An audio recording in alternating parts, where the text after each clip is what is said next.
Is the Testimonium Flavianum partially interpolated or completely interpolated? We're kind of skipping the whole it wasn't interpolated idea. Josephus did not think Jesus was the Christ. But also, what about the James, brother of Jesus, called the Christ passage in Josephus? Is there also something to be said of the James, brother of the Lord in the New Testament? Could Dr. Richard Carrier be right about this particular passage? You know, I teeter-totter back and forth with arguments because that's what you do when you're open-minded. You don't shut off the door to the potential evidence leaning in a different direction. But after this episode, I honestly feel convinced more in the direction that this gentleman is on the right path in what he's saying. Let me know what you think.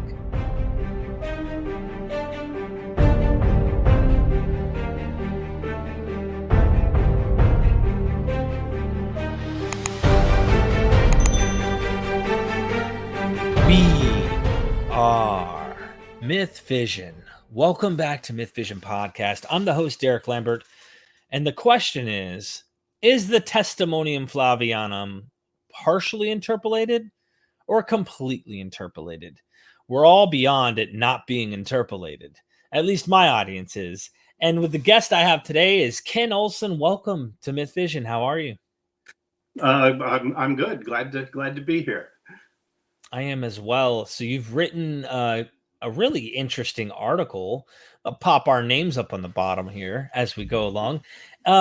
Tell us what it is you specialize, your background a little bit. Let us know what it is that you're coming on the show today for. Well, originally my interest was in historical Jesus research, but that's a really, really broad field. And I tend to specialize in two things that I've actually published on. One is this, the Testimonium Flavianum, and the other is the synoptic problem, because both of these deal with sources for the historical Jesus and how many do we actually have, and are they independent of each other, right? That's the issue I'm really interested in. Wow. Well, today we're dealing with specifically the Testimonium. Right. Maybe we'll have you back on to talk about your synoptic problem issue and how you resolve this problem, because there's a myriad, and here's that word again, a myriad of problems that can come up. Well, on the synoptic problem, you've had Mark Goodacre on and you've had Ian Mills on, and we're of the same school of thought. Right.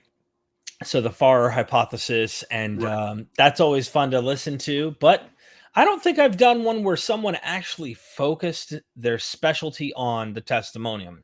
I've had people mention it. I think Steve Mason thought it was partially interpolated. I could be mistaken, but you take a full-on, this is a Eusebian interpolation, and we're going to talk about that case today. So where do you want to begin? Well, do we want to talk about first, who is Josephus? What is this passage? Why is it important? Okay. Yeah. Josephus, son of Matthias, was a Jewish historian who he wrote several books. The one we're talking about is the Antiquities of the Jews. He also wrote an account of the Jewish war against Rome in 7 books. The Antiquities is then like all of Jewish history from the beginning up to the war. And then he has 2 books of Contra Appionem, against Appion, who was a Gentile who wrote nasty things about Jews, and he responded to it. And then he wrote an autobiography, The Life of Josephus. Okay, and he lived in the 1st century. And there is one passage in Book 18 of the Antiquities, and then another passage, which we'll probably get to in Book 20 of the Antiquities, which deal with figures from early Christianity. Well, there's also a passage about John the Baptist in Book 18. Some people would include that as a passage about Christianity, but it doesn't really talk about Christianity at all. So the Testimonium Flavianum is this one passage in Book 18 of the Antiquities where there's just a paragraph-long description of Jesus. And it says all kinds of things about Jesus, like he was the Messiah, he was the Christ. Mm-hmm. That makes people think that this was probably not originally written by Josephus himself. At least people have thought that since, around 1600, maybe the 1590s. And it was originally Protestant scholarship looking at this and saying, wait, there's no way this guy is a Jew and talks about Moses and so forth. And all of a sudden in this one paragraph, he breaks out and all of a sudden Jesus is the Messiah and he worked miracles and he was foretold by the prophets and all that. I think that's very unlikely. Mm-hmm. All right, so that's been, since 1600, this has been a heavily criticized passage. And there are still people that maintain complete authenticity or almost complete authenticity with maybe a word changed here and there. They're in a distinct minority. And then there's people like me who think it's completely inauthentic, or at least we can't show any of it to be authentic. You know, how do you prove that, you know, something did not exist in the first century? That's pretty darn difficult. You know, when we do history, we're not usually trying to show with certainty this could not have been. And then the majority of scholars today, and this is since the Second World War, the majority of scholars have thought that this is partially interpolated. Josephus wrote something and then a Christian has added to it. They're not willing to accept that that Josephus wrote, this one was the Christ. Okay. And if I may, just to point out, while we're moving along, I might interject with something. Is it fair to, maybe I'm pigeonholing here, but either way, I want to be obvious and get your opinion on your research, because you've looked into the scholars who have an opinion on this, right. And I'm asking you as someone who hasn't. Are most of the people who think this is actually authentic Christians? Do you find that as a statistic, maybe, that is like, this supports my idea? But I should say, most scholars who are not specifically writing from at least a conservative Christian point of view would say, oh, it's at least partially an interpolation, right? Almost. I don't.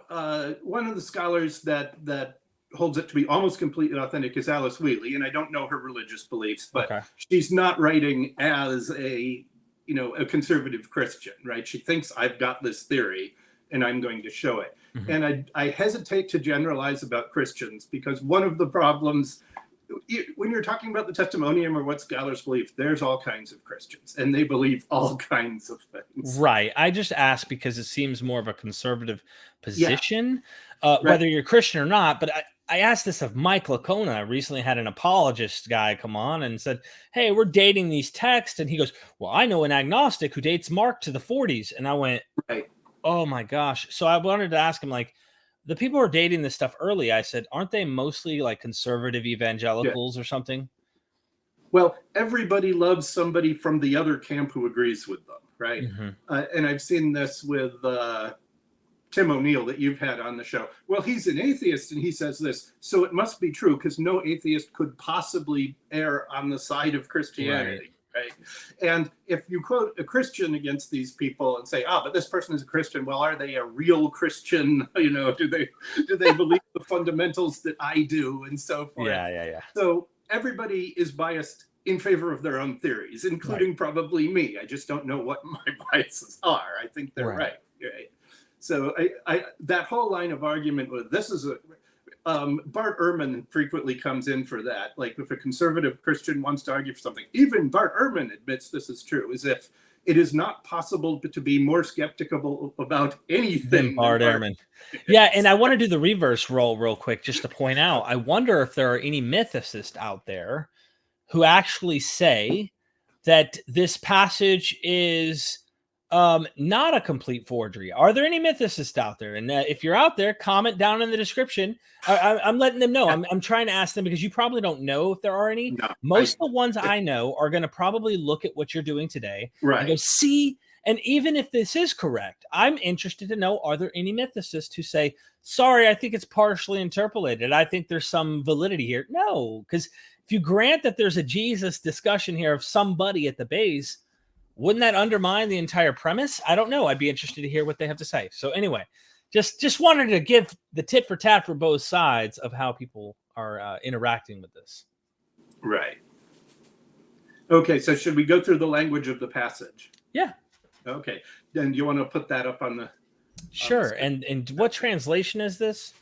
I think this is my translation. Okay. All right. So I want to go through this and explain why I think Eusebius as opposed to someone else wrote this. So first we have, about this time arose Jesus. This is introductory, and that beginning kata chronon, about this time, you can stick this in just about anywhere and it will fit, right? You're not saying it occurred directly as a result of the thing that happened before it, or it happened immediately after. You're just saying around this time. So you can put this into an existing work just about anywhere you want it. And just I might pop up and pop off. I don't want to keep it completely covered. Right. At this point in the in Josephus writings, this would work, right? To insert something like this, Pontius Pilate was just mentioned. Like, this is the right time, right?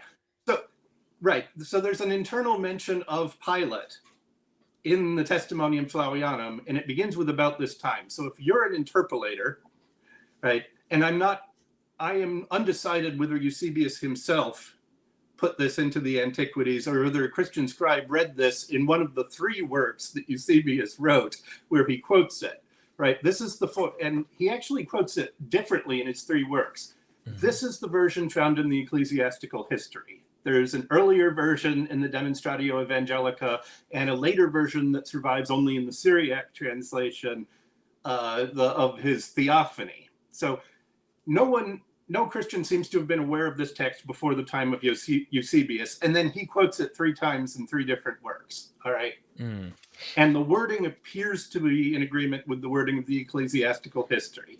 And I don't know if he oversaw it getting into the text, the manuscripts of the Antiquities himself, or if the scribes copying the Antiquities thought, hey, my copy of the Antiquities is missing this really important passage. I better put it in there, right?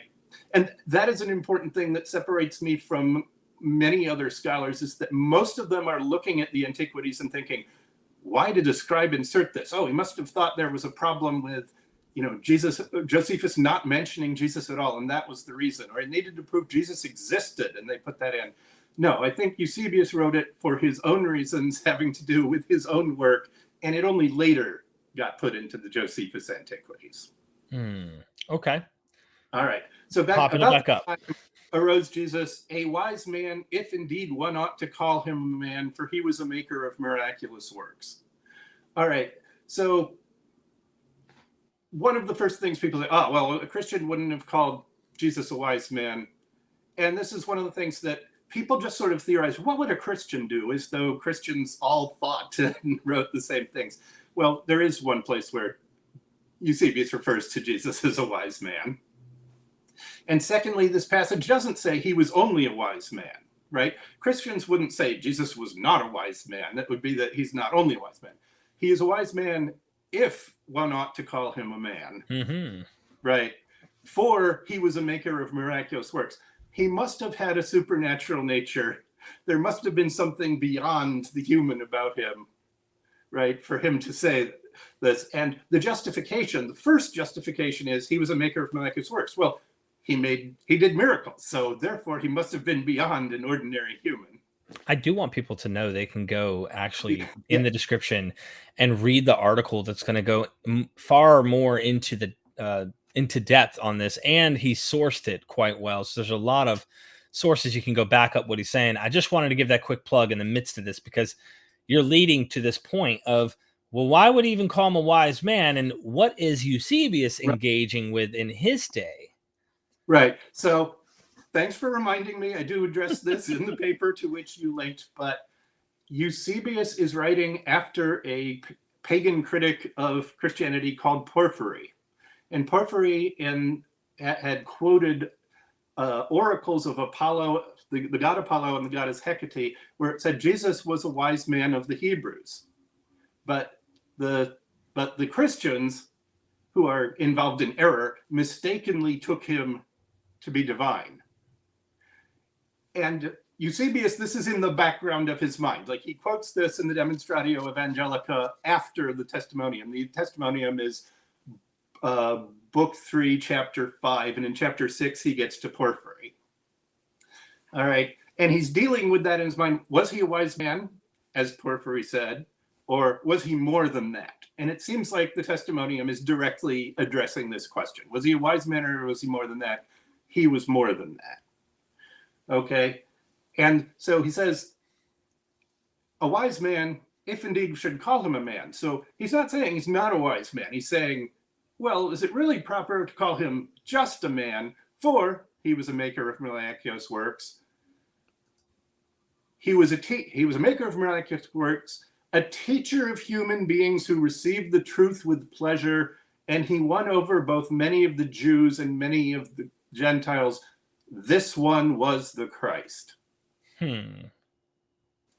Now, almost everybody thinks there's a problem with this one was the Christ, right? Obviously. Even the people that think of partial interpolation realize, yeah, that's a problem.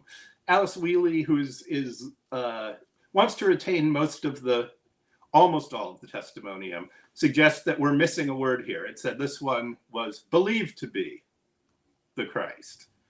And that does show up in the textual history of the transmission of the passage, not in our manuscripts of antiquities, but in people quoting it. That does show up. So she's not just making that up off the top of her head. Okay. But my point would be, okay, so he says, whoever is writing the Testimonium says, a wise man, if one ought to call him a man. So he's suggesting that maybe that's not adequate. Maybe calling him a man isn't enough. And he says, this is a dar clause. It means because he was a maker of miraculous works, because he was a teacher of such men as received the truth with pleasure, because he won over both many of the Jews and many of the Gentiles. And we'll talk about the translation of that. And then he says, having given these three things, this one was the Christ. Right? These are three things that are foretold about the Christ in prophecy. I'm going to identify him as the Christ. Having said, well, wise man might not be an adequate term. This one was the Christ, based on the three reasons he's just given. Okay, so we talked a little bit about a maker of miraculous works would show maybe he was divine. And we have an advantage here because we actually know Christians did read it that way. We've got Hermias Sozomen writing a century after Eusebius, dependent on Eusebius, says, look what Jesus said, right? And he thinks this probably means, I'm going to pull up. Look what Josephus said, right? He's saying, okay. Sozomen is, well, that's an interesting question. Is he reading the text of Josephus' Antiquities? Probably not. Ancient writers are really lazy, and in most of the cases where we have people quoting the Testimonium Flavianum, they're probably just reading Eusebius and quoting what's there. They're not looking to Josephus and say, is this in my copy of Josephus? Let me see, and quoting it there, right? And in this case, Sozomen is writing a work called The Ecclesiastical History, right? And in the first book, he says, he acknowledges that he is dependent on Eusebius' ecclesiastical history. So our initial presumption would be that's where he's getting the passage, not actually going to Josephus. Right. All right. So let me see if I can pull up Sozomen's comments. So what we get in Sozomen, writing in the 5th century and dependent on Eusebius' ecclesiastical history, is Josephus, the son of Matthias, also was a priest and was most distinguished among Jews and Romans, may be regarded as a noteworthy witness to the truth concerning Christ. So he accepts the passage, right? He thinks this is, yeah. For he hesitates to call him a man, since he wrought miraculous works and was a teacher of truthful doctrine, but openly calls him Christ. So he's sort of the ideal audience for Eusebius, right? He sees, he's more than a man because he wrought miraculous works, and he openly calls him Christ. So what text is he looking at? He's probably looking at the ecclesiastical history, and he's seeing this one was the Christ rather than this one was believed to be the Christ for something. He says he openly calls him the Christ. And then, skipping a little bit, he covers some of the other stuff in the passage. He says, it appears to me that in narrating these things, he all but proclaims that Christ, by comparison of works, is God. Right? So is he getting the message that Eusebius is trying to transmit? Yes, he is, right? He's got it. All right. As if struck by the miracle, he ran somehow a middle course, assailing in no way those who believed in Jesus, but rather agreeing with them. So this is an interesting thing that ancient Christians could believe about Jews, and particularly Josephus. Oh yes, I believe the truth, I tell the truth, but I don't actually become a Christian and publicly admit it and so forth. And this is one of the things that since 1600, scholars have been skeptical that, Jews actually are like that, right? that Jews they don't secretly in their hearts, know that Jesus is really the Christ. Right. All right.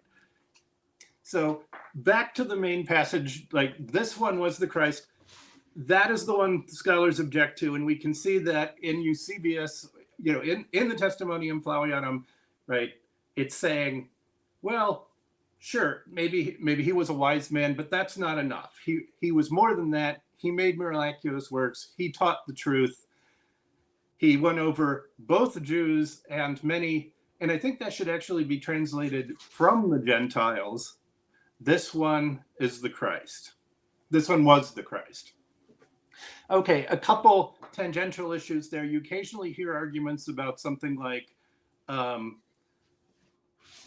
paradoxa ergon poietes. Well, a Christian wouldn't have used that because paradoxa could mean he made questionable works or he made unusual works. But here we have, Eusebius doesn't have a problem with using it the 10 other times he uses it.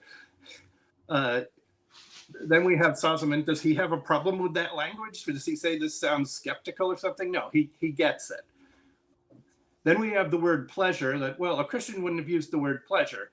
Well, okay, Christians and like everybody else, there are good and bad forms of pleasure. And it's true the word can have a bad connotation, but usually when Eusebius uses the word pleasure in a bad way, he'll attach some form of the word sarx or flesh to it, right? Fleshly pleasures are bad, but there are other kinds of pleasures that are good, right? And this is, well, receiving the true doctrines of Christ, that would be the good kind of pleasure.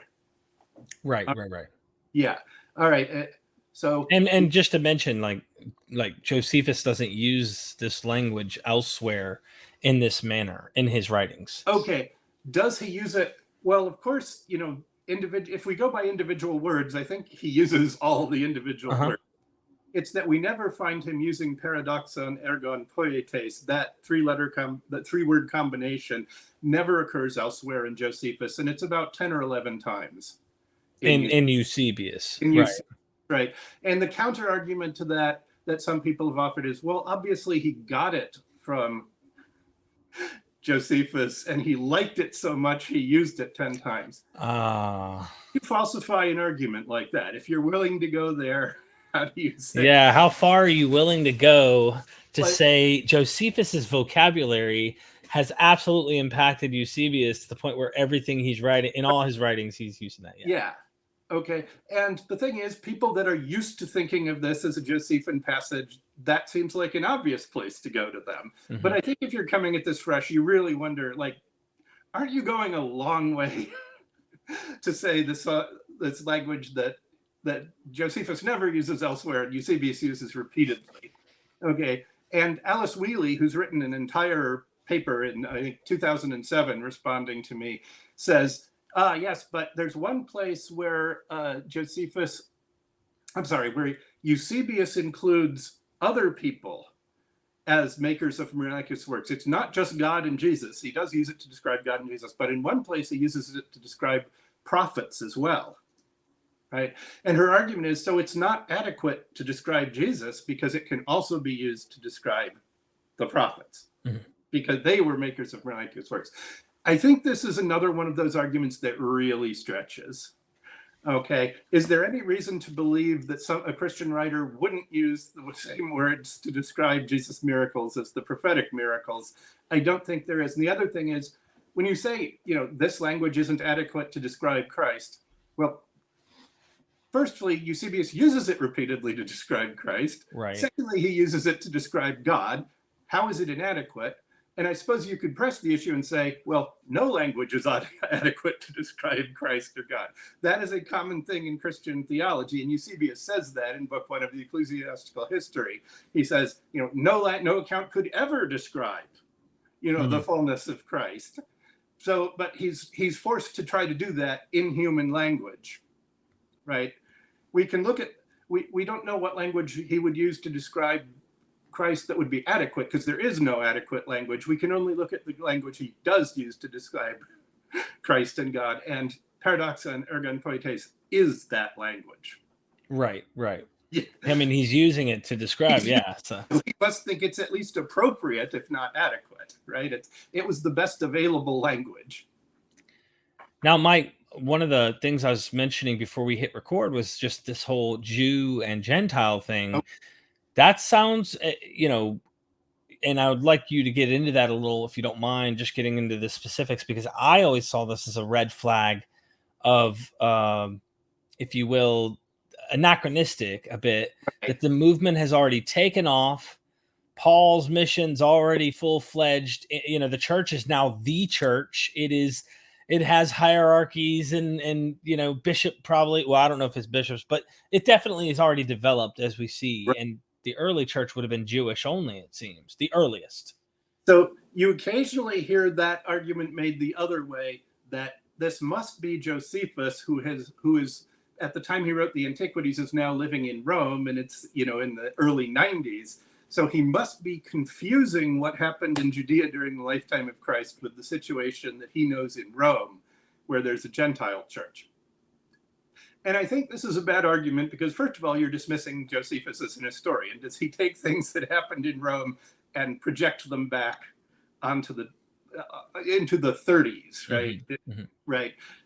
And I think that's not a good argument. Secondly, it's based on the idea that Christians read the Bible in a certain way. That, well, modern scholars read the Gospels as saying, well, the Gospels never present Jesus as winning over Gentile followers, at least not in huge numbers.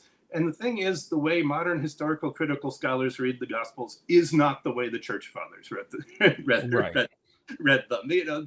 They frequently did this, of putting things into there. And in the paper, I give a number of examples of this, that Eusebius clearly thought that Jesus won over a number of Gentile followers during his lifetime. Mm-hmm.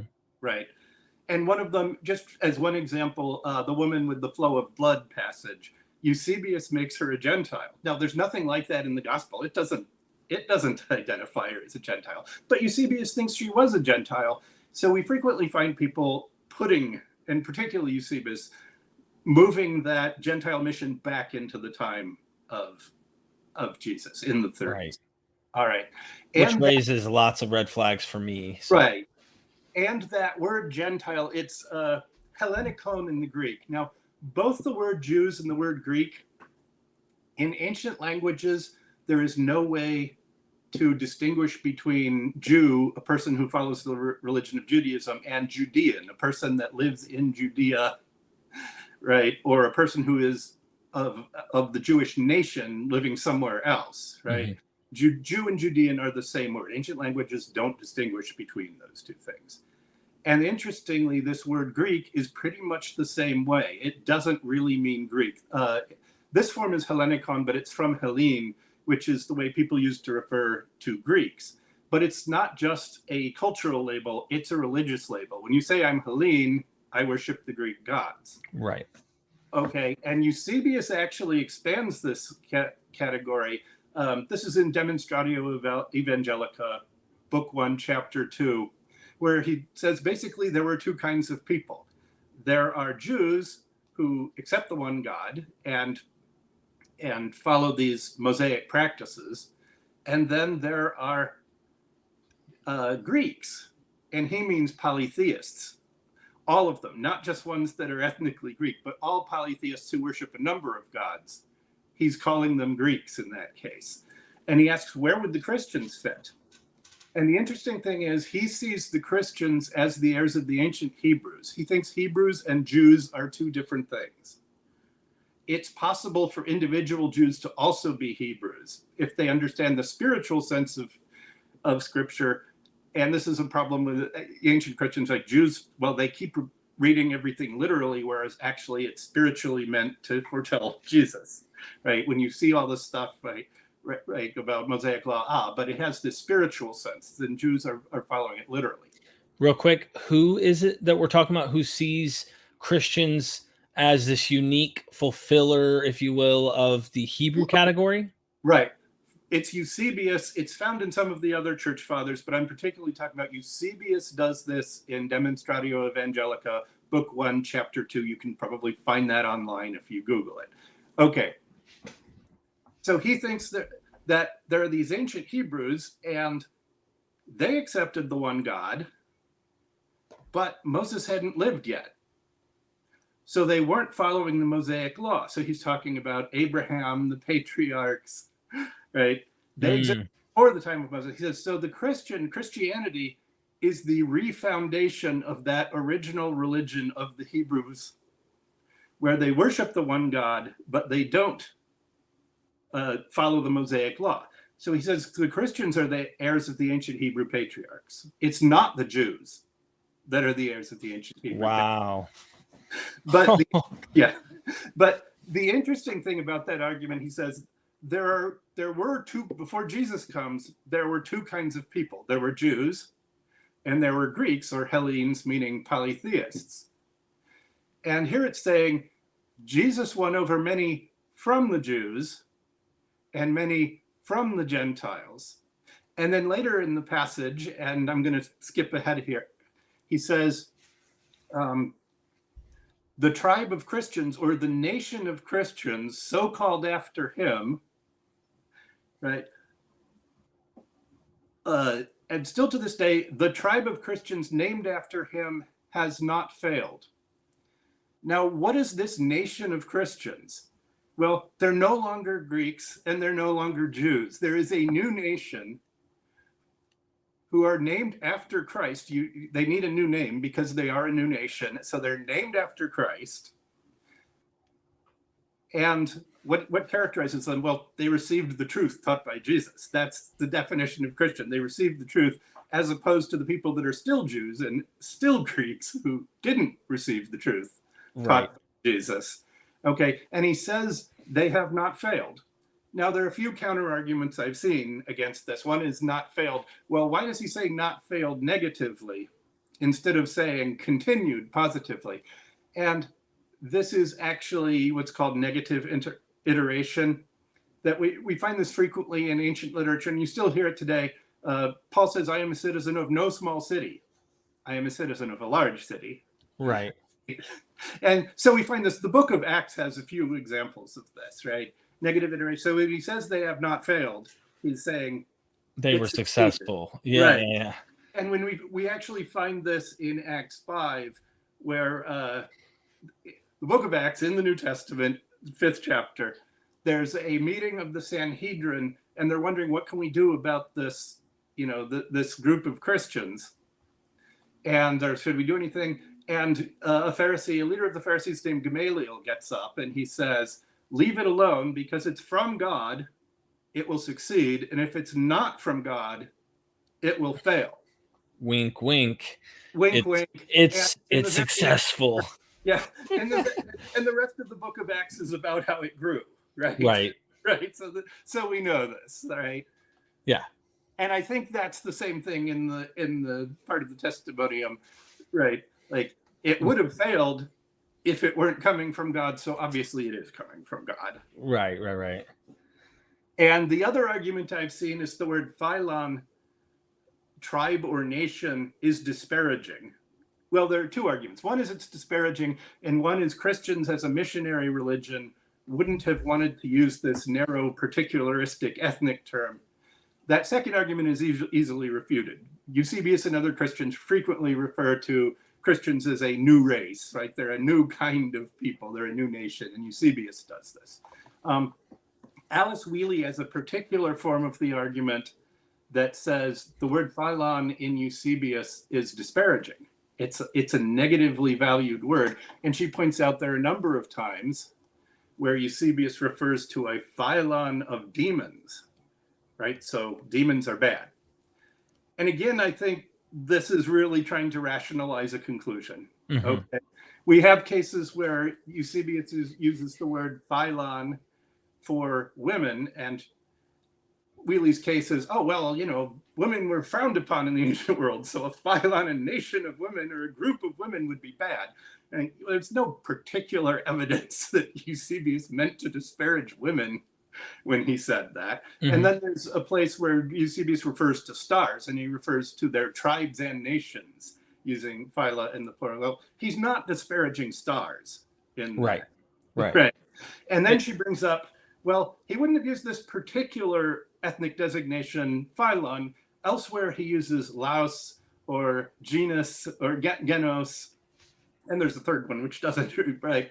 So why didn't he use one of those? And I think this is a bad argument because he only uses those once or twice and about as often as phylon. And when we find Laos, you know, that word, well, he also applies that to demons, right? He's using the same word for Christians as demons. Mm. So why would we, so it's like if I say, you know, there's a band of robbers. Are they bad because there's a band or because they're made up of robbers? Or right? a band of saints, right? Right, a band of brothers. We think Henry V or the TV series about the airport. Right. So I think that's an invalid argument that phylon has this negative value. You've only seen, he's used it of negative groups, but then he uses it neutrally too. Right. We do find him using it of Christians, but Wheely's case there is, but there he has a source, right? There's a translation of a Latin source and he's just repeating what's in it. So that doesn't count as a Eusebian use. And this is the kind of argument she uses regularly. Well, this doesn't count as Eusebius when he's particularly writing on his own. If there's a source, it doesn't count. Now, we don't know about this source from anywhere other than Eusebius.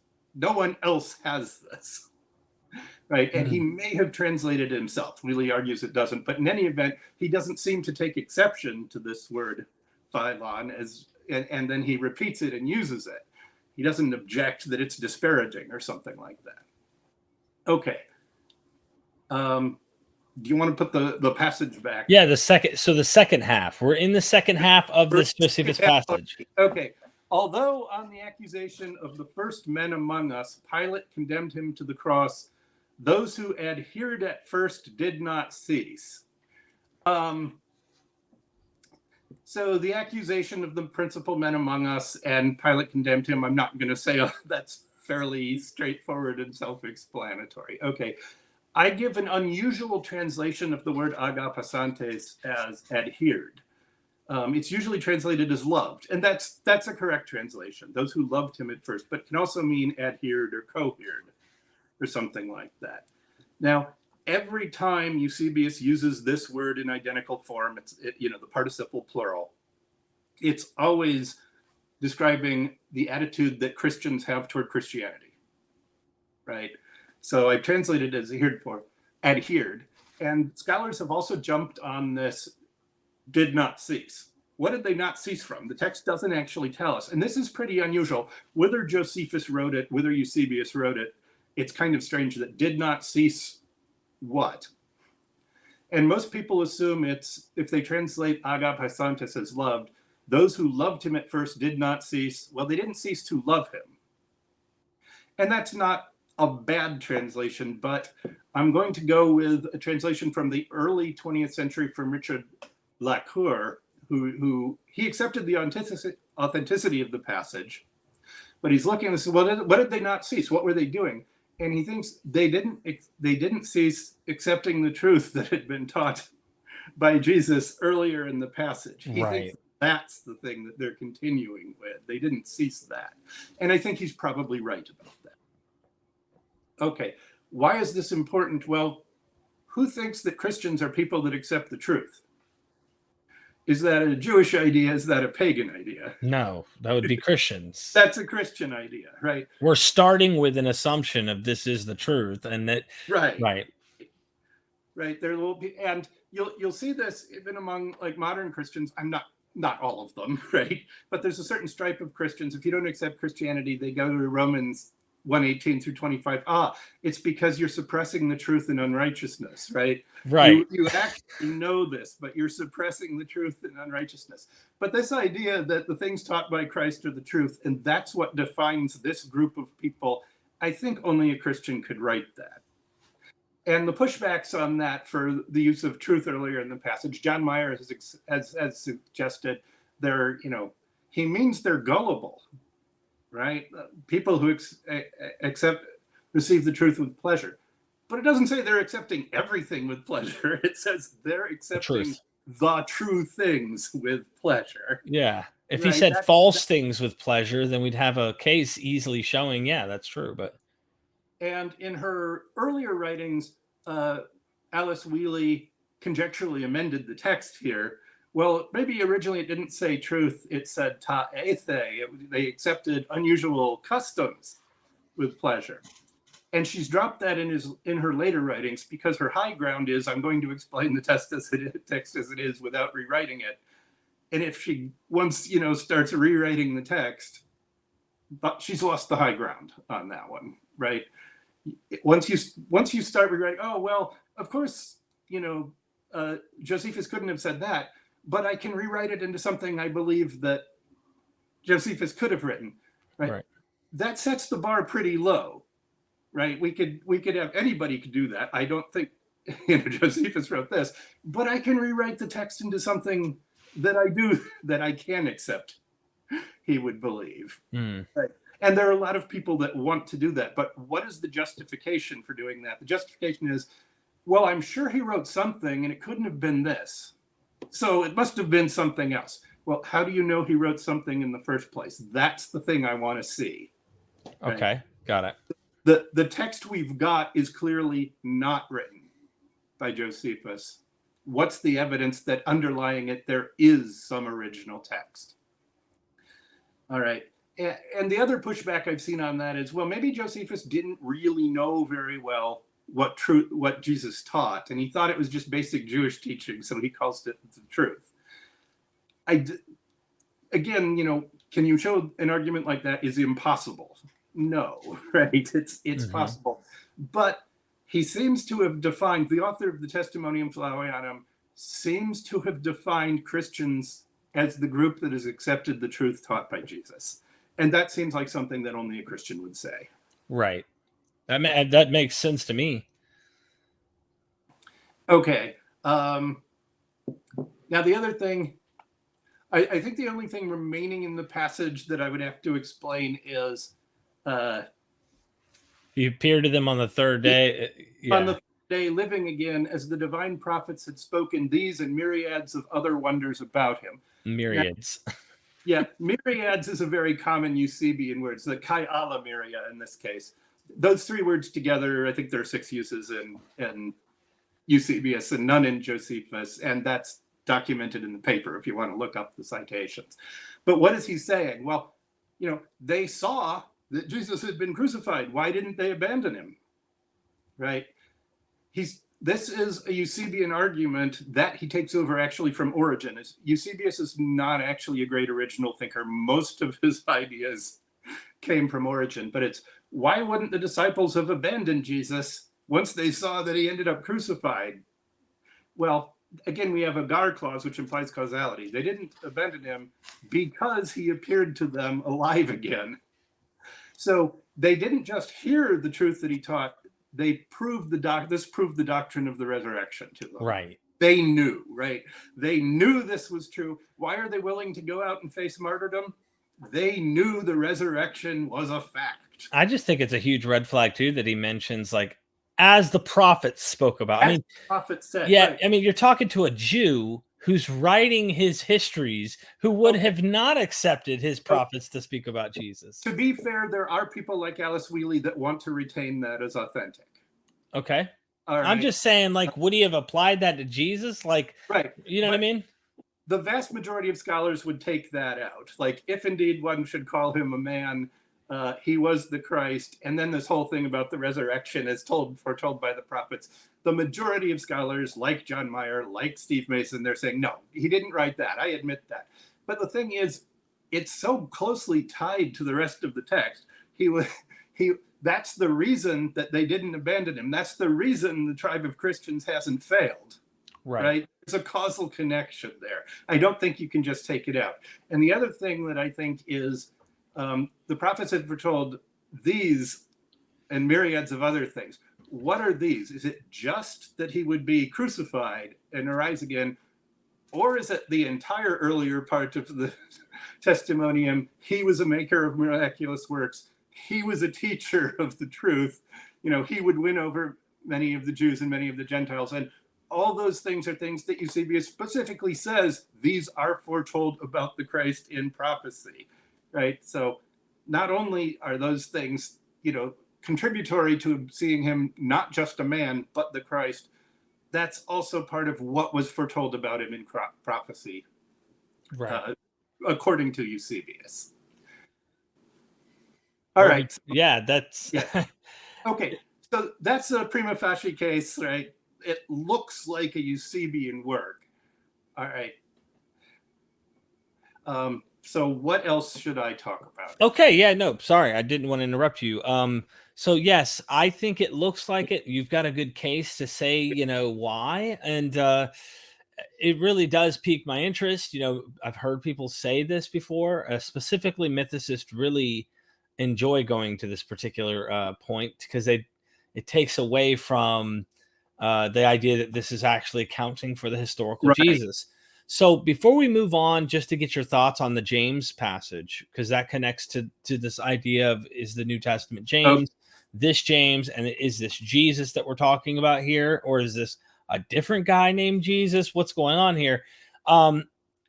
Just to speak on Dave Allen, because Dave Allen's a good friend of mine on Facebook who's written on this, and he's doing a rewrite, it seems. You already addressed this whole rewrite problem of but have you any specifics you would like to engage in that particular field? Okay. First, let me address the general concept of mythicists, and they like to agree with me. Yes. If you look at the literature in any issue, at least in New Testament, probably all academic issues, what do people do when they have an idea? They look for, is there a scholar or an authority that agrees with them? Mm-hmm. Do they really understand what that person argued? Or are they just repeating those arguments because it agrees with the position they want to hold? Right. So I've frequently gone online and seen, mythicists quoting me, and, it's like, well, that wasn't quite what I was saying, or so forth. And this happens a lot, even among scholars. Most of the people, on all issues in the New Testament, there are a handful of people who have seriously looked at the language. And then there are a bunch of people that have seen, I like this guy's argument on this, or I like that person's argument on this. And with me, the pushback will be but James Carlton Paget or Alice Wheely disagree, right? And frequently they don't actually produce the argument. They just say, James Carlton Paget, Alice Wheely disagree. Right. And then they say, but Ken Olson has argued, right? And you're not going to get to the truth that way, just exchanging the name of scholars that took the position. This is my position, and this group of scholars agrees with my position, or this group of scholars doesn't. Mm-hmm. Okay, so that was the first thing. What was remind me what it was? Dave Allen. Dave Allen has done a rewrite of what he thinks the original would have said, and I know that have you engaged? I think you've engaged with him. With him. He wrote 2 papers. I engaged with the second one. I asked him to send me the first one, and he said, well, the first one isn't really terribly good.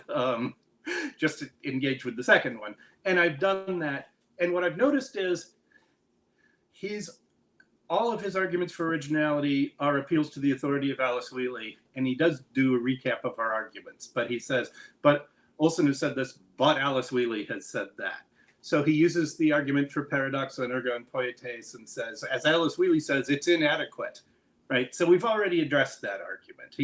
I don't think he's actually adding anything new, right? He's mostly repeating arguments that Alice Wheely has used before, like paradoxa and erga and poietes, like with the word phylon, tribe, is inherently negative, stuff like that. So I don't think there's anything new there. And then he says, well, this would show that at least there's an original there. And then he goes on to speculate on what the original might have been like. But I'm not convinced by his arguments for there being an original in the first place. Okay. One more question before we leave the testimonium forever and ever. No, I'm just kidding.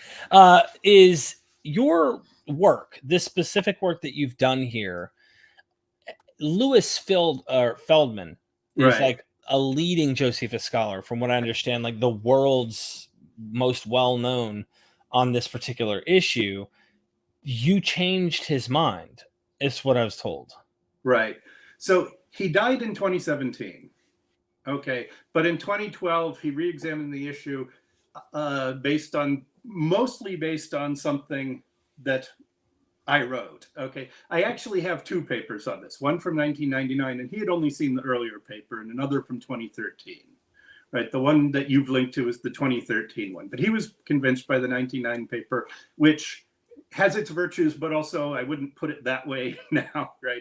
I rewrote it because I thought in that one I was mostly just addressing the stuff that people called additions and explaining why I don't think these are additions. I think they're original, rather than looking at the entire text and trying to explain it. So I changed my approach of let's look at the entire text and see, how Eusebius would have done that. And so the critics of my position, most notably Paget and Alice Wheatley, they're responding to the 1999 paper. So far, I haven't seen any scholar responding in print to the 2013 paper. Haven't seen that. So when people like Dave Allen or Tim O'Neill are quoting their criticisms, they're to the earlier paper. Got it. Okay. What else did you ask about that? I think I didn't. Just Louis Feldman. Did you have any correspondence, or did he come out and say, "Hey, I'm convinced it's a full-on interpolation from Eusebius"? So he advances that sort of tentatively, and I read him as saying, "I think it's a full-on interpretation." And when I saw his 2012 paper, I wrote and asked him, "Am I correct in interpreting you this way?" And he didn't get back to me. I mean, and I think he was already, an old man. I don't know if he did email or what. He never got back to me about that. But as I understand it, he was saying that. Okay. But then he died in 2017. And I know I watched the video where you interviewed Tim O'Neill on this. Mm-hmm. He said, well, he was an old guy in 2012. So he probably, he was starting to lose it. That's why he agreed. All right. Disparaging to Louis Feldman, first of all. And I think Feldman agreed with me based on things I'd said in the earlier paper, but I think my restatement in 2013 is much stronger, either than what I wrote earlier or what Feldman wrote in 2012. And I looked at Tim O'Neill's linked webpage to your interview with him, and he starts by saying, the issue is moot. Right, the issue of language is moot. It could be this, but it could be that. Right, that he acknowledges Olson could possibly be right, but there are these other things like Wheatley saying the language is inadequate and so forth. And I think this is weak. He's not saying I have the better argument now. He's saying it's moot. It could be that Eusebius has just borrowed language from Josephus that he doesn't use elsewhere repeatedly and used it in his own work. And okay, yeah, that's possible, but are you saying that's an equally plausible argument is what I'm saying? And I don't think it is. Okay. I think you've removed your theory from the possibility of falsification if you do that. Right? Like, how would someone ever show that your theory was wrong if you're going to do that? And the other thing I've noticed about Tim O'Neill in that, and other people do this, is the vast majority of scholars thinks the Testimonium is partially interpolated. When were they writing, and did they know about these linguistic parallels in Eusebius? Right? If they didn't know that, why does their opinion matter? Right? So you can come up with a big list of scholars that have published saying, I think it's partially interpolated. One of the ones Tim O'Neill included in his list is Robert Van Voorst, who there are 6 reasons, and he gives 6 linguistic reasons why it would be authentic. He said, first of all, a Christian wouldn't have called him a wise man. Well, actually, he does. A Christian wouldn't have used paradox energon poietes. Eusebius does it repeatedly. So he's got these 6 reasons, and the 6th one is the tribe of Christians bit. This concluding thing of the tribe of Christians named after him. And in this case, Van Voorst says, he knows that Eusebius says that, and he says, this is the exception that proves the rule. Okay. Oh, wow. Yeah. He says it, and he says, but this is the exception that proves the rule. Of course, it's occasionally going to happen. Now, the thing is, You look at his 6 arguments, they are all mistaken with regard to Eusebius. He knows phylon, the word phylon, Eusebius uses that, but he doesn't realize the other 5 don't apply to Eusebius either. So if you have a scholar that gives 6 arguments and you know they're wrong, what weight does that carry when you include that person in the list of the consensus scholars? The majority believe this, but if they've used arguments that are wrong, does that matter that they're the majority? Has anyone actually, knowing your work now, your current stance from 2013, ever communicated with you or try to come at this and say, listen, and engage with where you're at now? So there are 2 people. One is Daniel Schwartz, who's teaching at Hebrew University. He's an American now living in Israel, teaching at Hebrew University. And he is writing in the Brill series, the commentary on these books of the antiquities. And we've exchanged emails a few times, not particularly on the overall thing of authenticity, but chasing down footnotes or stuff like that. Like, did somebody say this in 1890? I can't find that kind of thing. Yeah. Right. And then the other is Steve Mason. Okay. Now, Steve Mason is, with the death of Louis Feldman and Heinz Schreckenberg in 2017, I think you'd have to say Steve Mason is arguably the leading scholar of Josephus. No disrespect to Daniel Schwartz, who was, quite good. And he's read my work, but he's more persuaded by Wheely in general. Okay. And he says, it sounds like a Josephine text to me, with the exception of these red flag passages, right? He says, it sounds like something Josephus could have said. He's a Josephine scholar. And so there are these problems with it. And I'm gratified that in some cases, he has agreed with me against Alice Wheely. But I think what's going on here is, why do people investigate issues? It's because they have doubts, right? Mm-hmm. I have a doubt about this, so I'm going to investigate it. When do you stop investigating the issue? It's when your doubts have been removed. Okay. So Steve Mason is looking at this and seeing, as a Josephine scholar, he's like, it sounds like something sort of Josephine to me. And he's an expert on Josephus. I'm not denying. Yeah. Okay. And he says, so there are some problems in maybe the language, but he's used to thinking of it as a Josephine text. And I don't think he's an expert on Eusebius or what Eusebius is doing in the ecclesiastical history. Right. So I think my job is I have to increase his doubts so that he actually looks at that, right? Look at, book 1, chapter 2 of the Demonstratio Evangelica. Look at this, because I think anybody who really looks at, does this fit Eusebius, is going to see that it does. Wow. So you would grant him kind of the...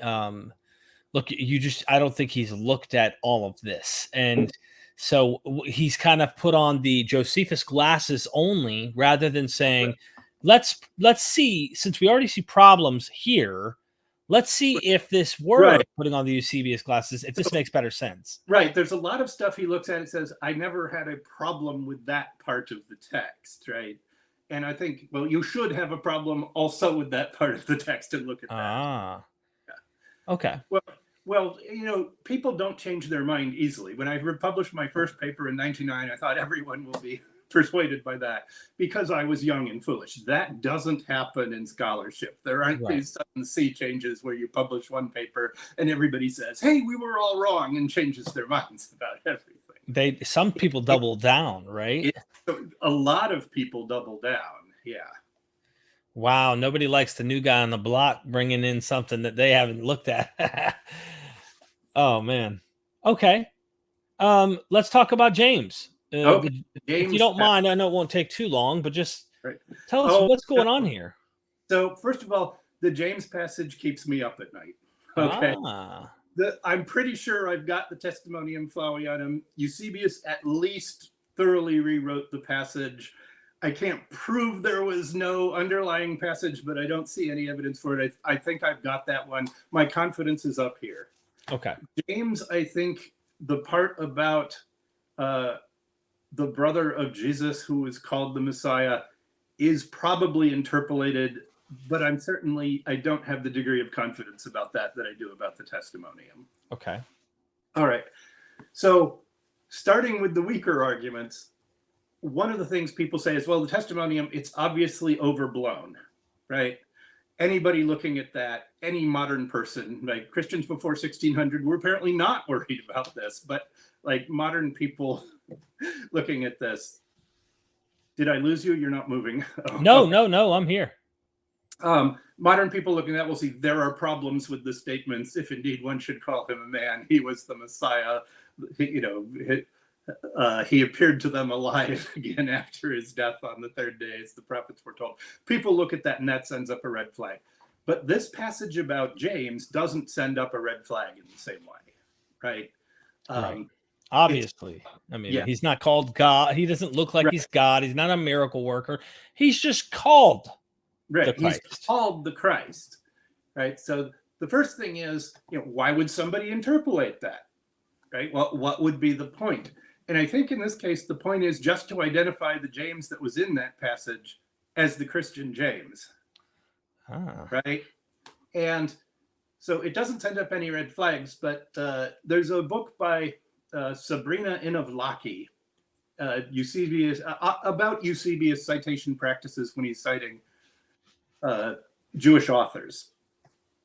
And she doesn't agree with me on the Testimonium Flavianum. She thinks Eusebius made lots of little changes, but he wouldn't have done something big and glaring like the Testimonium Flavianum. But when we look at the little changes, that is exactly what the James passage would be. It would be a minor change to identify somebody. And in one places, she looks at the Demonstratio on Evangelica, and she looks at Eusebius's quotation. I think it's Josephus, but don't quote me on that, where somebody refers to the Hasmoneans, right? And when Eusebius quotes the passage, he says, the ones called the Maccabees. He's thinking his Christian readers might not know what the Hasmoneans are.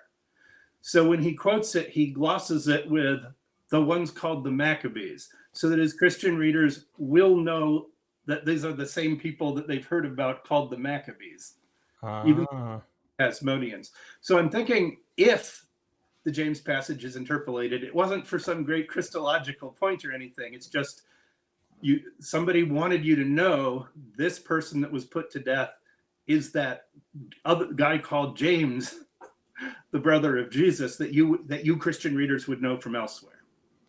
Gotcha. So, this creates a lot of problems, doesn't it? This creates a lot of problems, but let me go through. That isn't a reason to doubt. I'm just spitting out a possibility there. Okay. The other thing is, he says, called the Christ, legomenos Christos. Now, people often translate it as so-called or alleged because that adds an element to skepticism. Mm-hmm. Josephus does not use the word legomenos to indicate skepticism. He just means the person is called that. Right. It never means the person is called that allegedly or something like that. So it's a poor translation to render it in English as the so-called Christ, as though he's putting it into question. He's not. He's just saying Jesus, who is called Christ. So point number 2, who is he writing for? Because Jesus was not called Christ among non-Christian Jews, right? At least part of his audience is going to say, he's not called the Messiah. We don't call him the Messiah. What are you talking about? So if the passage is authentic, he would have to have his Greco-Roman audience in mind. This is the one you might have heard of called the Christ, the Jesus who you possibly heard of called the Christ. It couldn't be, I don't mean he's the one the Jews call the Messiah, because they don't, right? Jewish Christians do, but the vast majority of Jews just don't call him that. Right. Okay. So I'm a little skeptical for that reason. But then there's the big reason, and again, before the Second World War, it was very common for scholars to be skeptical about this, about the James passage. All of our work on Josephus depends on the critical edition published by Benedict Nyssa. And he was skeptical about it. The guy who wrote the critical edition that everybody uses was skeptical about it. Emil Schur, in his History of the Jewish People in the Time of Jesus Christ, he didn't believe it. Albert Schweitzer in his the Quest for the Historical Jesus, he says, he doesn't say I don't believe it, but he says, yeah, it's fishy, I can't tell, right? He's kind of neutral on it. But the reason that Emil Schorer was skeptical about it was because of Origen. Origen, who does not know the Testimonium Flavianum, does quote a passage about James, where he calls him, the brother of Jesus, who is called the Messiah, and he says, the Josephus says this, right? But then he has stuff that's just not in our copies of Josephus. He says, that the Jews called him James the Just, who was called that from birth because of his overwhelming righteousness. And I don't have the text in front of me, so I'm going to wing this. Got it. He was every day he was in the temple on his knees, which became as hard as a camel, begging for the people's forgiveness. Right, and he was called the righteous from his birth, and that Josephus says the temple was destroyed because of James, because the Jews had killed James, who was so righteous. And when we read this, we're like, that's not in our copies of Josephus. What is Origen looking at? Mm-hmm. And the argument is, well, okay, so he got the wording James, the brother of Jesus, who is called Christ, from Josephus, and then he just overinterpreted it.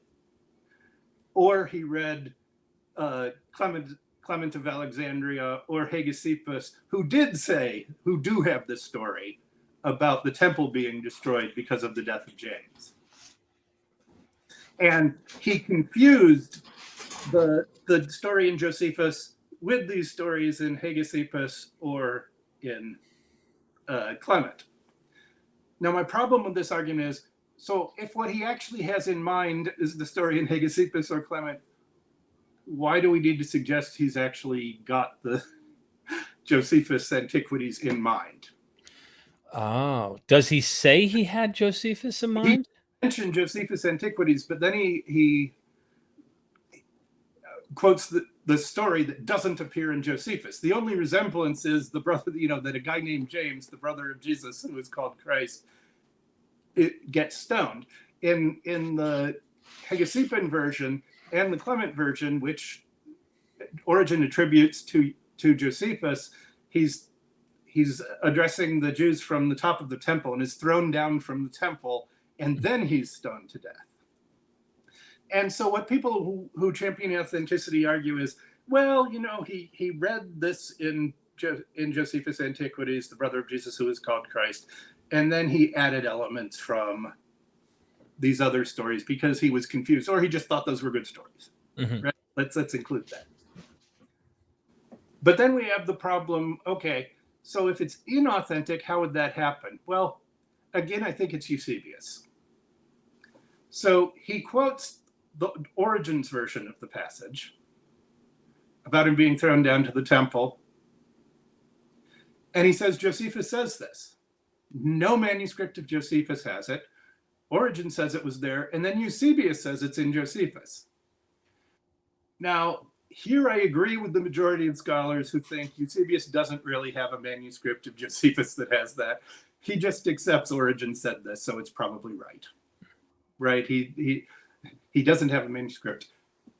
And then beneath that, he quotes the actual passage that we have about James, the brother of Jesus, the one that we know of. And he says, this is in Josephus, and this time he tells what book it's in. He says it's in book 20. Whereas the earlier passage he got from Origen, he doesn't say what book it's in. He just says, this is what Josephus said. And it's like, well, I'm reading this in Origen. I can't find it in my copy of the Antiquities, but Origen must know what he's talking about. So I'm going to quote it and say Josephus said it because Origen told me that Josephus had said this. So then he quotes the passage that we have with the brother of Jesus who was called the Messiah. And my problem with this is, how did Eusebius identify the passage? Is he looking through his manuscripts and saying, what is Origen talking about?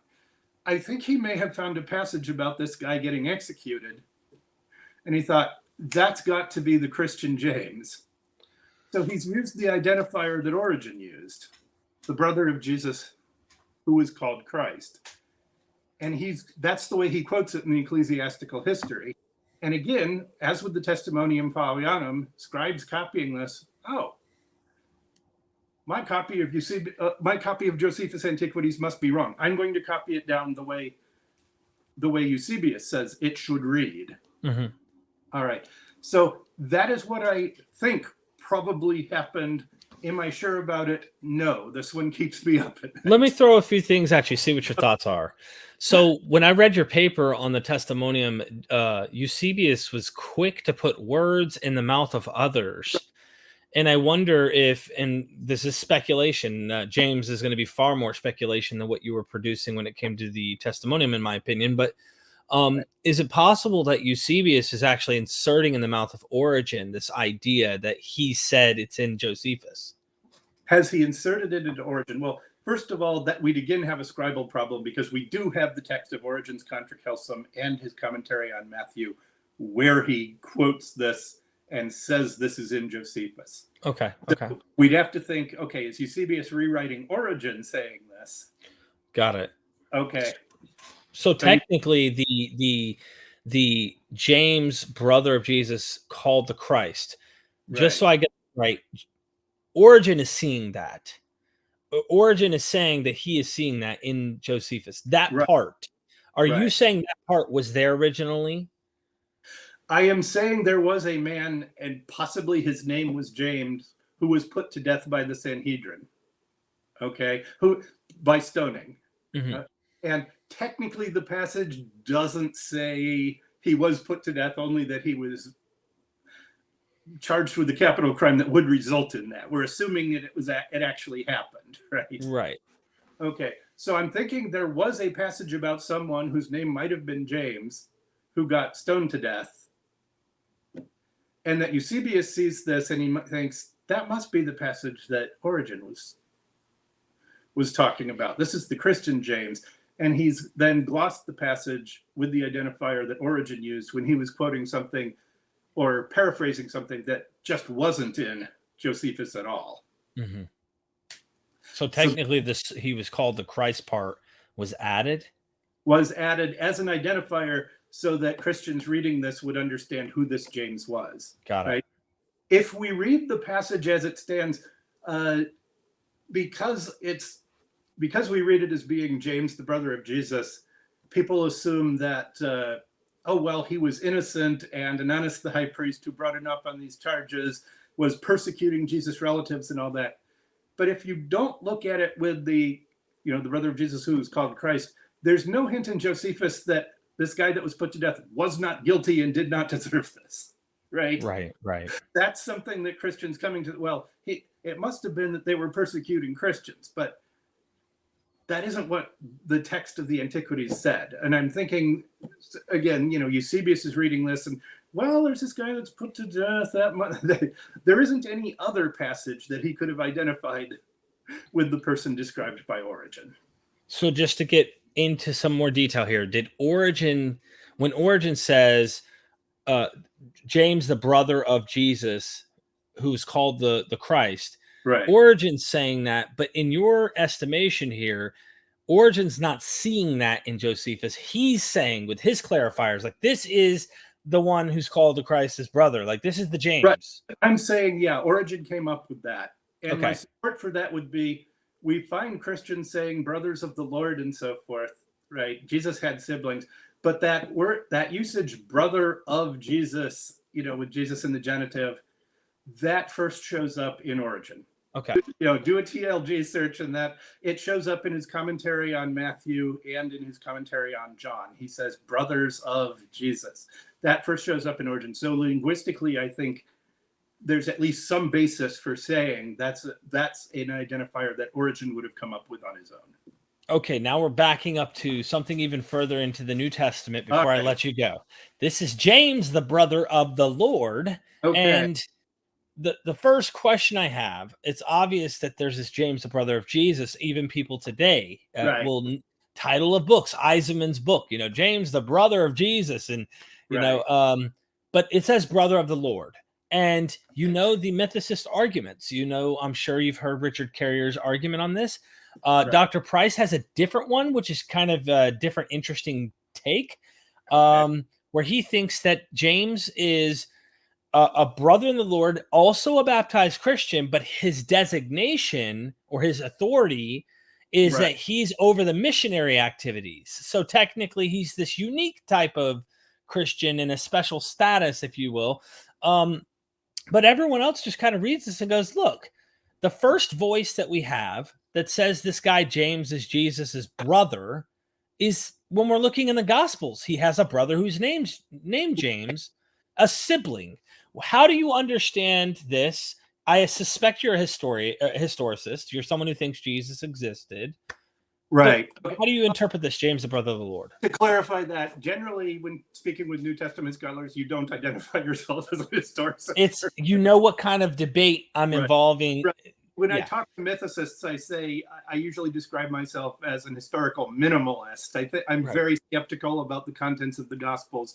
I'm less skeptical about Paul. Right. For the 7 generally accepted letters of Paul, I'm not particularly skeptical about. I'm pretty skeptical about that. But I'd say I'm an historical minimalist.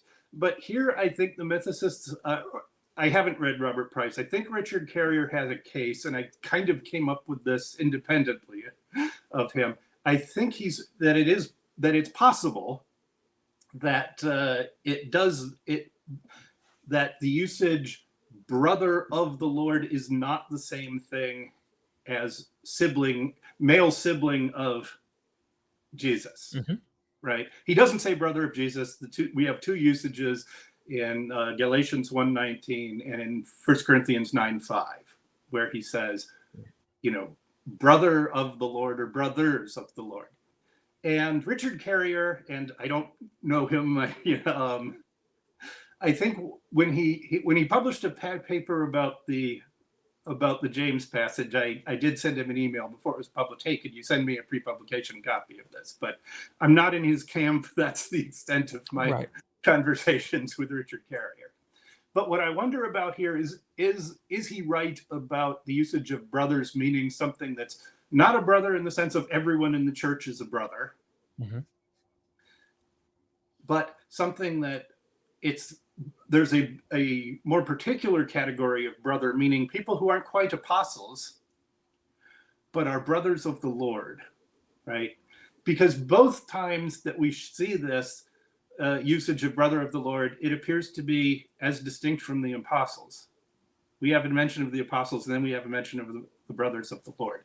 So the first time is when he says, Paul is in Galatians 1:19, and he says, he didn't get his message. He didn't get his gospel from the Jerusalem church. He got it in a revelation of God. And he says he visited Jerusalem, but he didn't meet any other apostles except for Cephas or Peter. I did not see any other apostles besides Peter, but I did see James, the brother of the Lord. So there are 2 ways to read this. And if you read commentators are split on this. Does he mean I didn't see any other apostles except for James, the brother of the Lord? I didn't see any other apostles, but I did see James, the brother of the Lord. Right. Does he mean to exclude the possibility? Does he mean to at least put in question whether James really ought to be called an apostle? And that he calls Peter an apostle is in no doubt. In the later section, in the 2nd chapter of Galatians, he says, God made him an apostle to the circumcision as he made me an apostle. But he doesn't say James is an apostle.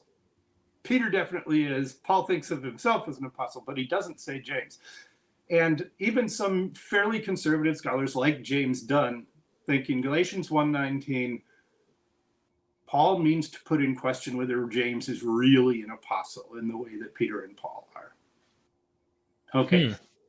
So is there a category of brothers of the Lord that aren't quite apostles, but are engaged in church business? All right. So that's where we get to 1:9:5, 1 Corinthians 1:9:5, the other passage that mentioned brothers of the Lord. Paul is going over all the rights he has as an apostle. and this is, we find this in Galatians and throughout the epistles, people that preach the gospel can make their living from the gospel, right? Right, you ought to, they don't use the word tithing, but you ought to provide hospitality. You house them and you feed them while they're with you, right? This is a requirement that people that preach the gospel can make their living from it. And Paul's, when he brings this up in 1 Corinthians, it's in between chapters 8 and 10. We've got chapter 9. And in 8 and 10, he's talking about whether it's okay to eat meat that's been sacrificed to idols, right? And his point is, yes, you can do it. It's just meat, but you shouldn't do it because it might cause other Christians to stumble in their faith. Right? If they see you eating meat that's been sacrificed to idols, they'll think participating in pagan worship is okay, and that would be terrible, right? That's not exactly what we, right? So what he's doing in 1 Corinthians 9, where he goes over his rights as an apostle, he said, yeah, sure, you have the right to eat meat, but just because, this is going to sound trite, just because you have the right to do it doesn't mean it's the right thing to do. Right? Just because you could eat meat, you shouldn't do it because it might cause your fellow Christian to stumble in their faith.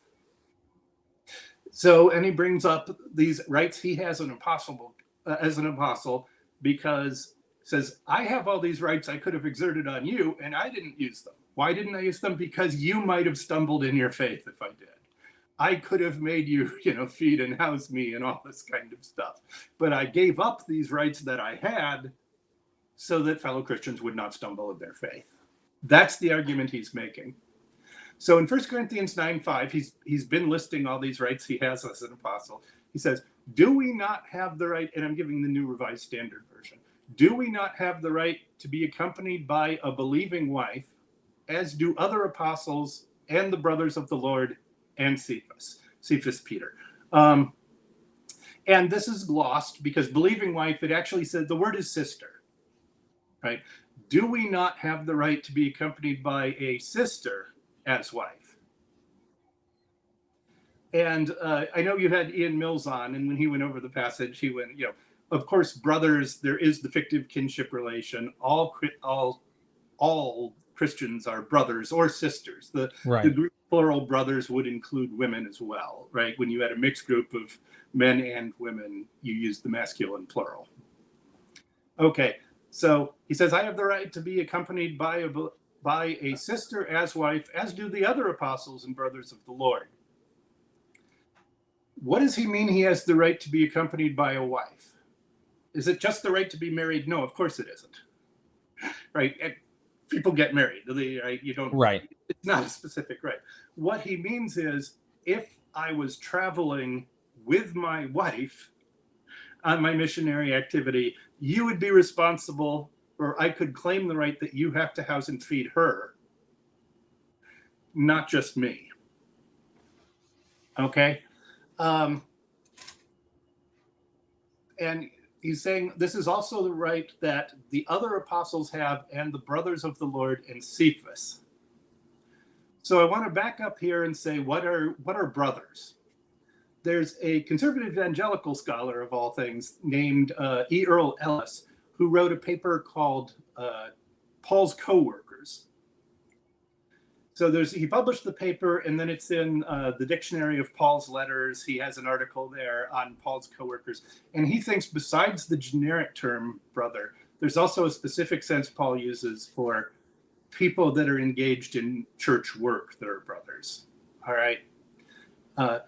In Romans, in chapter 16, where he introduces Phoebe, who we assume is the woman that carried the epistle to the Romans, he says, I commend to you Phoebe, a deacon of the church of Cenchrea. And I'm going to have to pull that up here while I'm talking about it. Okay, Romans 16:1. I commend to you our sister Phoebe, a deacon of the church at Cenchrea, so that you may welcome her in the Lord as is fitting for the saints, and help her in whatever she may require from you, for she has been a benefactor of many and of myself as well. So what's he saying you should do for Phoebe? I think what he's saying is she can claim hospitality from you, right? give her a place to stay, feed and clothe her, and when she leaves, maybe give her some food and possibly, a little bit of money to send her on her way. Why? Because she's engaged in church service. She's engaged in the service of the church. This is the reason that you should do this for her.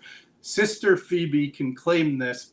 She's coming to you, bringing you my letter as a service to the church.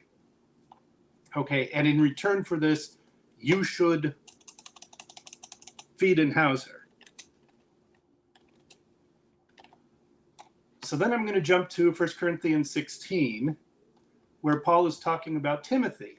Okay, so Paul has these assistants that he doesn't think are quite apostles, like Timothy. He's our brother Timothy, right? There's this group of brothers. What does he say about Timothy here? 1 Corinthians 16:10, if Timothy comes, see that he has nothing to fear among you, for he is doing the work of the Lord, just as I am. Therefore, let no one despise him. Send him on his way in peace so that he may come to me, for I am expecting him with the brothers. Now, again, we're getting this language of brothers. All right. And as far as I know, when we get that word in Paul, it is always the fictive kingship relation. There is no place other than the ones we're talking about, the brothers of the Lord, where it actually means male sibling. It's always in the Christian sense of male sibling. And Ian addressed that. He said, yes, but when he says with this genitive of the Lord, that's different from when he's talking about. And so I'm going to try to answer that argument. Okay, if Timothy comes, see that he has nothing to fear among you, for he's doing the work of the Lord. So what do we suppose the work of the Lord is? Preaching the gospel, right? I mean, obviously. It could be some kind of other church business, but he's in service of the church, right? This is the work of the Lord. No one thinks work of the Lord is carpentry, right? When you read Paul, you don't think, work of the Lord. Well, Jesus was a carpenter. Or tent making, as Paul did. What if we substituted, Jesus there? Remember, he's doing the work of Jesus. People might say, it must be carpentry. No, it's not. He's preaching the gospel, right? He's in the service of the gospel. See that he has nothing to fear from you. Let no one despise him. Are they afraid that he's going there? Timothy is actually going to be attacked? Send him on his way in peace. No, I think he's just saying, again, you should house and feed him, and when he leaves, send him on his way with some food and maybe some money to help him on his journey, because he's preaching the gospel, right? Right. So there's a sister Phoebe, and there's a brother Timothy, and there are other brothers who are engaged in church business, and they're allowed to claim hospitality from the churches while they're doing this, because they're engaged in the work of the Lord. And that tu Kyriou is the same language as in brothers of the Lord. So I'm going to say maybe brothers of the Lord means brothers in the service of the Lord. And it's brothers doing the work of the Lord, or brothers engaged in church business, and they get to claim hospitality. You can also find this in the Johannine epistles, like the author tells about how you treated the brothers well, right? Received them properly. So there are these people called brothers that get to that claim hospitality from the churches. You're responsible to, feed and drink them because, house them and give them food and drink because they're engaged in gospel service. There are definitely a group of brothers that are called brothers. Now, what about the brothers of the Lord? Is that what Paul means? Brothers in the service of the Lord, or brothers doing the work of the Lord?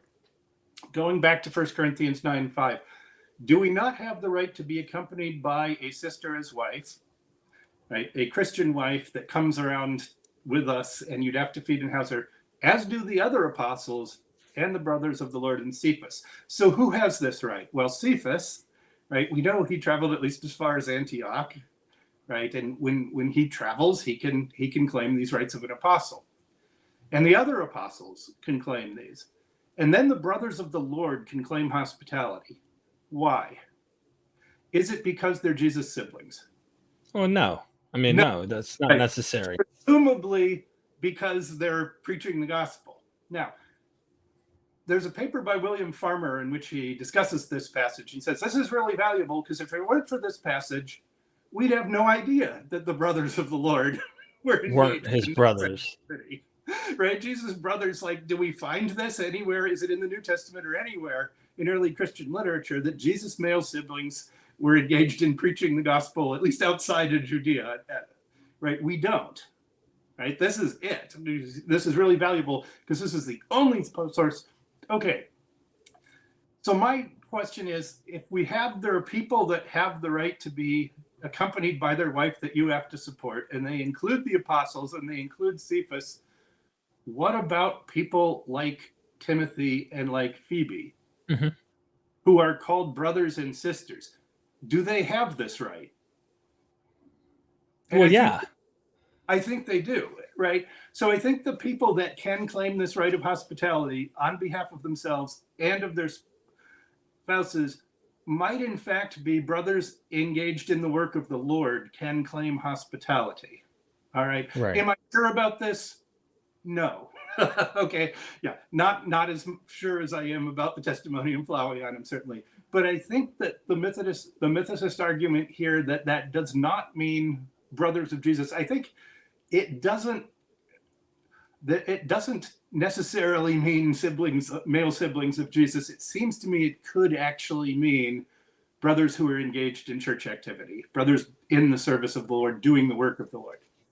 I think that most, from what I can tell on both sides, agree with these passages in 1 Corinthians 9 and other places that these are brothers who work, brothers, not in the sibling sense, but when they get to this particular one in Galatians where it singles out James, is where they typically go, okay, hold on, this seems to be like a very specific guy, like, and you might say, well, there's a plural here in 1 Corinthians 9 for brothers, but he's singling out one of these guys who has this designation, who's not an apostle, but he works for the Lord, and he's called a brother, and we call him James. The question I have following that is, and I look at like, what are the earliest voices that are reading this literature? And Mark does single a man named James out as a sibling of Jesus. This is why it's like, what are the other siblings of Jesus called? I mean, that's the one I was specifically wanting to single out. But yeah, doesn't he have John? Here are his brothers, and one of them is Joseph, and one of them and his mother. Yeah. If we look at the 10 most common Jewish male names, I think James in Talleyrand's enumeration is actually the 11th most common Jewish male name. Doesn't quite break the top 10. But Jesus' brothers had these exceedingly common names. All right. And the second thing is, in the New Testament, how many Jameses are there? Oh, plenty. There are plenty of James. Okay. So Jesus has a brother named James, but there are a lot of other Jameses. And so as a slight digression here, people frequently read the Gospels and they try to work out, well, Mark says this, and they're assuming that once I can deduce from the Gospels which James is being referred to here. And I think the confusion among the Jameses probably predates the time the Gospels were written down, right? I don't know that I don't think we should assume that Gospel authors had this all straight and that all we have to do is deduce, right? And then there's the problem with the Epistle of James. Well, if he meant he was James, the brother, the sibling of Jesus, why doesn't he say that? Right. Like, here's my authority. Like Paul says, here's my authority. So technically, to make it simple, what we're finding in the Gospels, regardless of, I guess, irregardless, if you will, of what we find in Paul, you can grant, he still had siblings. One of his brothers was named James, according to Mark. And this guy over here doesn't have to be the guy you have over here, because there's this debate going on between these mythicists and these historicists who want to lay claim of evidence of saying, no, James is his literal brother. And really, you could say, brothers are a designation for people who are employed working under the church. But when we look at the earliest gospel, there seems to be someone knowing he had brothers, siblings, literal siblings. Right. He had literal siblings, and Mark and Matthew say Jesus had a sibling named James. as well as I think it's Joseph and Simon are the other two, right? And Joseph is the most common Jewish male name, and Simon is in the top 10.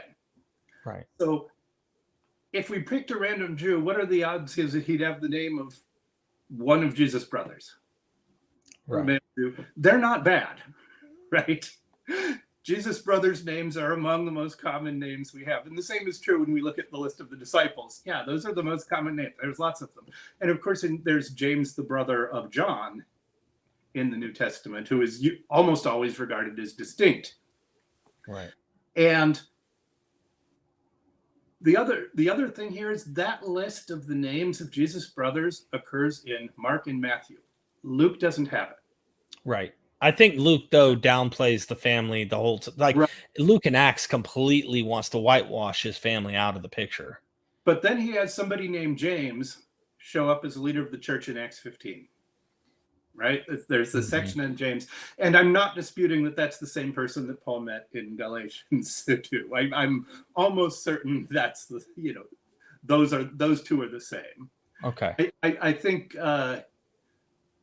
Paul preserves there was actually a little bit of antagonism between Paul and James. And Luke, think so. Right. Luke in Acts 15 wants to get rid of the antagonism there. Like all the apostles got along to get great and agreed on mission.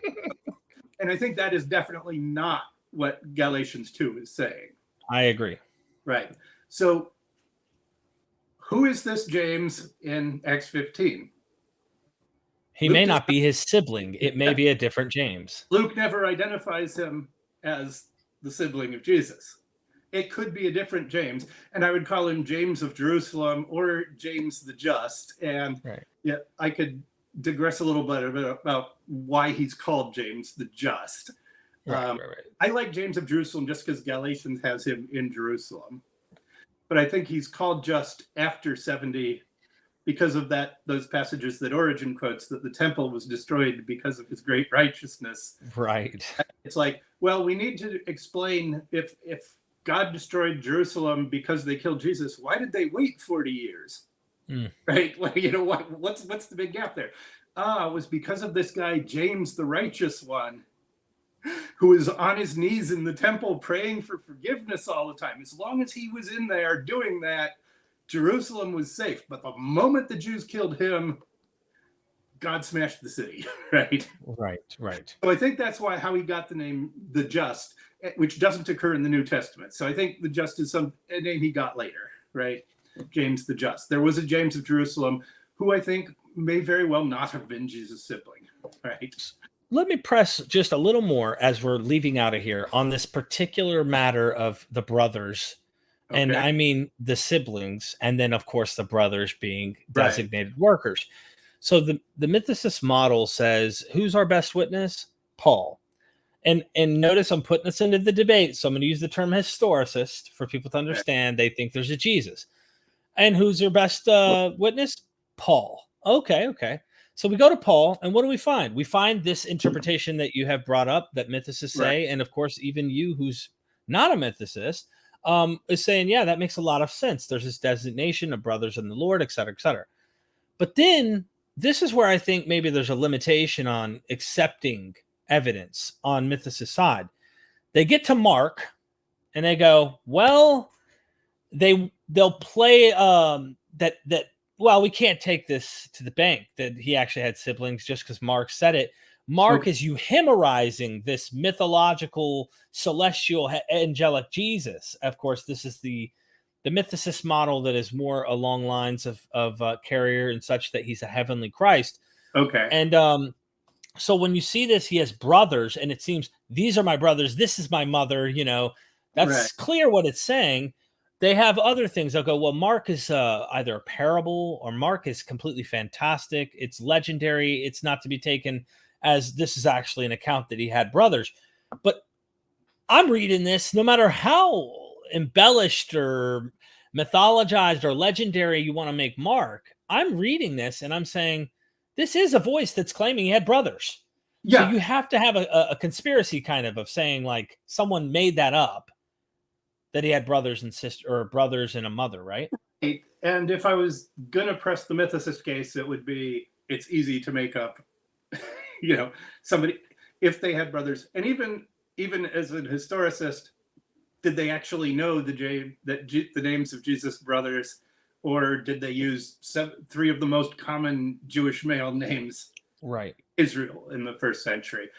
But what I'm really saying about James is I don't know that this was the sibling of Jesus. That Jesus may have had a sibling named James. We're talking the Paul passage in the Acts situation. Right. Okay. I don't know that was that James. And the weird thing is we think, oh, yes, but this was universal in Christian interpretation. And I actually don't think it is. Like when I see Origen and when I see even Eusebius, they'll say things like, who was called the brother of Jesus? I don't think they were sure.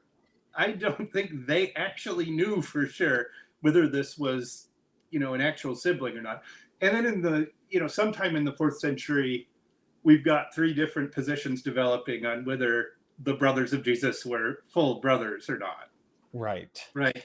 And Alice Wheely brings this up, that she thinks the early tradition was everybody knew this meant actual sibling. And then only later did it become, oh, well, they were half brothers. They were Joseph's son, but not right. But Mary's, or they were actually cousins or something like that.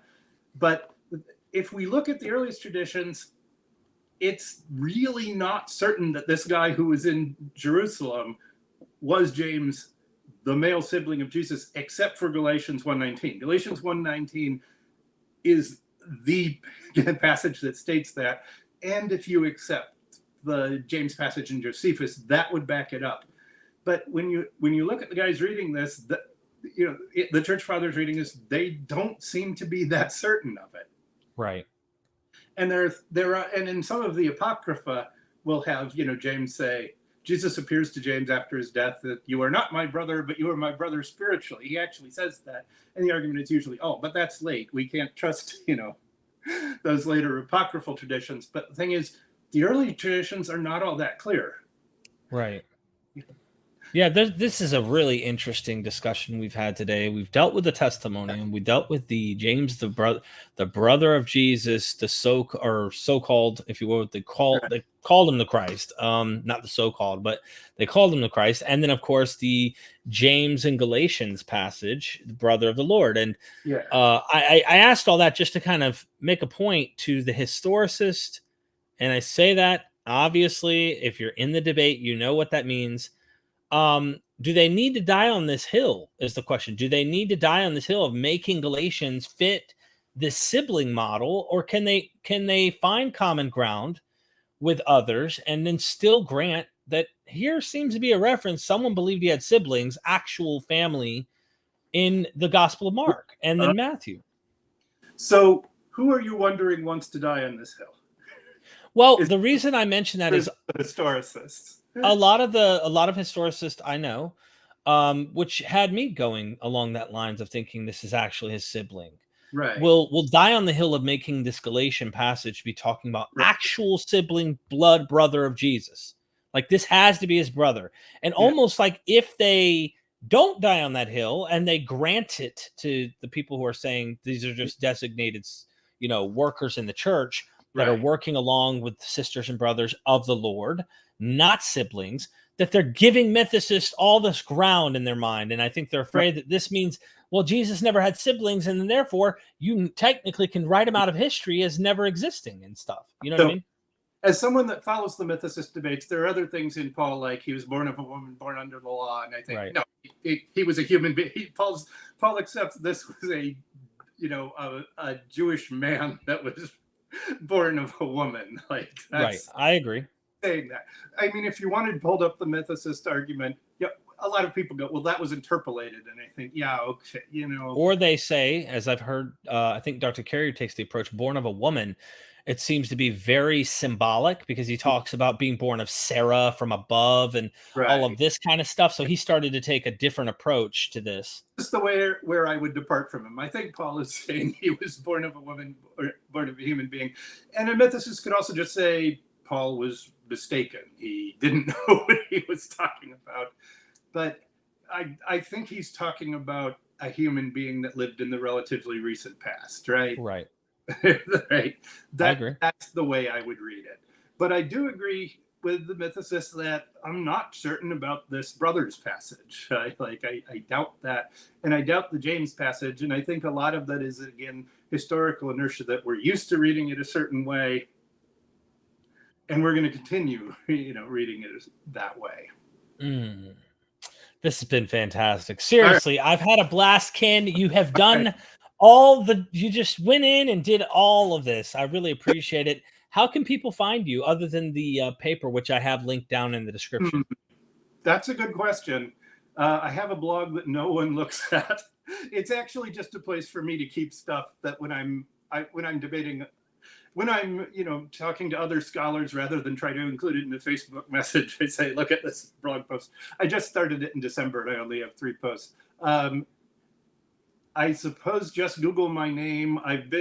There are a couple defunct lists that I used to participate in. Recently, I've been participating in Peter Kirby's Biblical Criticism and History Forum, but that's mostly mythicists, and among that group, I am too conservative and too hidebound by traditional Christianity. Right. I'm pretty skeptical, but I'm not skeptical enough. Yeah, that's the thing. I've said this as a criticism. I wonder, and I said this because I was a mythicist. I was a mythicist probably going on a few years, and but I really started understanding it after about a year, really grabbing onto what they said. And I wonder if mythicists are too skeptical at times. Right. And that's the thing. It's like, you're not skeptical enough, but can you be too skeptical? I think so, So I think they're right that the field in general is not skeptical enough, and I think they're too skeptical. But of course, everybody thinks, the people left of me are too skeptical. The people right of me are not skeptical enough. Right. And just to bring things back to the Testimonium Flavianum, I think that is one of the main appeals of the partial interpolation theory. I don't want to go all the way and say it's completely authentic. And I don't want to be so skeptical as to say there's none of it.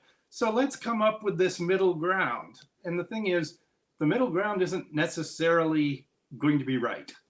Right. It's an admirable way of regulating social interactions, but it's not a very good way of getting to the truth. And for a biblical example, there's the case of Solomon. Was he willing to say, well, this person is sort of right and this person is sort of right?